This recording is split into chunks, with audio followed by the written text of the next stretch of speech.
wajah pendidikan agama itu terjadi, nilai mempengaruhi, betul ya Pak Sondia tadi ya, nilai, kemudian dogma agama dan sebagainya. Jadi pendidikan agama yang seperti apa sih Pak yang diharapkan bentuknya? Seperti apa di tahun 2020 sampai 2035 ini? Baik, pendidikan agama yang mulai sekarang ini, kalau Muhammadiyah sudah merumuskan ya, Islam yang berkemajuan.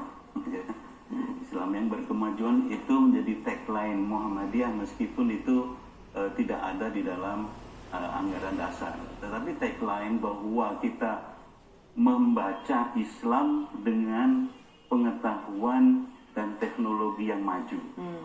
Nah, kan beda membaca agama pada dengan alat berpikir yang berbeda, itu jauh beda ya. Ibaratnya kalau kita melihat sesuatu dengan kacamata merah dengan kacamata hitam itu akan berbeda, sehingga Muhammadiyah memilih membaca Islam, membaca kitab suci, membaca skrip suci itu dengan ilmu pengetahuan. Nah, dengan ilmu pengetahuan ini akan menjadi cerah, terang, mana yang benar, mana yang salah. Nah, apakah ada dogma? Iya, di dalam Islam ada yang belum sampai akal itu memahaminya dalam umur tertentu. Ya, ketika di SD itu akan melakukan pembuktian ayat secara ilmiah itu sulit, sehingga pengajaran di SD untuk firman-firman tertentu terpaksa dengan metode yang sedikit agak dogmatis, dan itu tidak bisa dihindari. Saya lebih suka bilangnya konvensional sih Pak ya. Boleh nggak sih daripada dogmatis? Itu terkait perkembangan jiwa seseorang, kemampuan berpikir, peralatan kognitif, itu perkembangannya beda-beda. Karena di dalam Islam itu tidak ada agama bagi orang yang tidak berakal. Agama adalah akal, kata Nabi ya. Kata Nabi, agama adalah akal, dan tidaklah ada agama bagi orang yang tidak berakal. Nah, oleh karena itu akal yang diberikan oleh Allah ini hendaknya dipergunakan dengan penuh rasa syukur untuk memahami firman-firmannya dan memahami karunia-karunia yang ada di bumi dan di jagat raya ini. Sehingga diperlukanlah pemahaman agama yang tercerahkan. Ya, pemahaman agama yang tercerahkan. Ini tagline Muhammadiyah seperti itu sejak awal. Pemahaman agama hendaknya tercerahkan dan saling menghormati orang yang memiliki pemahaman yang berbeda. Oleh karena itu tidak ada ceritanya Muhammadiyah itu menghakimi orang lain ya, menganggap orang lain itu sesat, menganggap orang lain itu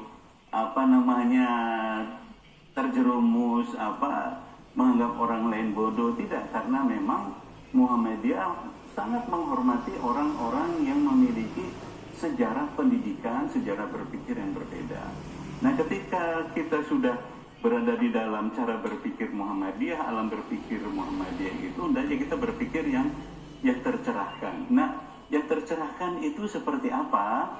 Yang pertama, di dalam agama Islam itu konsep ketuhanan itu harus jelas. Konsep ketuhanan itu dipahami dengan benar. Jangan sampai ada pemahaman-pemahaman yang remang-remang. Kemudian memahami masyarakat itu juga harus terang, memahami ilmu harus terang, memahami teknologi itu harus terang. Di dalam Muhammadiyah itu ada konsep tasamuh, ya, itu toleran. Itu ketika kita berbeda dengan orang, kita tidak mungkin hidup eksklusif dengan orang yang sama. Apalagi sekarang dalam satu ketikan jempol itu kita sudah pindah negara. Anak-anak kita sekali pindah jempol itu sudah main game melawan orang dari negara lain. Kita posting itu sudah sampai ke seluruh dunia. Oleh karena itu pemahaman yang tercerahkan itu dengan literasi yang cukup. literasi yang cukup dengan memahami tanda-tanda dari Allah Subhanahu wa taala. Kemudian ada hal-hal yang prosedural itu juga ada ya, yang prosedural seperti wudhu, sholat, itu orang-orang yang masih awal itu tidak bisa dia langsung memahami. Tapi ketika seseorang sudah mengamalkan, dia bisa menghayati. Yang berikutnya itu di dalam pelajaran agama nanti pada masa-masa yang akan datang, itu hendaknya agama itu diajarkan untuk membentuk mental yang mampu untuk menghadapi masa depan. Masa depan itu akan terjadi banyak hal yang tidak diduga-duga. Bagaimana hati pikiran bangsa Indonesia itu tidak mudah tergoncang, tidak mudah kecewa, tidak mudah putus asa, bergaul dengan orang mau bekerja sama. Kemudian dunia ini dipandang sebagai sarana untuk beramal, untuk membangun kesejahteraan bersama. Masuk surga itu jangan sendiri. Itu mari kita membangun kemudahan ya. Agama itu memudahkan, agama itu memberikan jalan keluar, agama itu harus mencerdaskan diri sendiri, mencerdaskan orang, dan mencerdaskan masyarakat, sehingga cita-cita pembukaan UUD 45 itu mencerdaskan kehidupan bangsa itu memang sangat di dalam ruh agama. Jadi saya rangkum yang akan pelajarannya akan agama itu hendaklah pelajaran agama yang terbuka. Pelajaran agama yang terbuka, tetapi hendaklah kita agama yang satu dengan yang lain itu menghormati. Karena terbuka akan ketahuan perbedaannya. Nah, karena ketahuan perbedaannya dan kita wajib hidup bersama, maka akan ada pendidikan.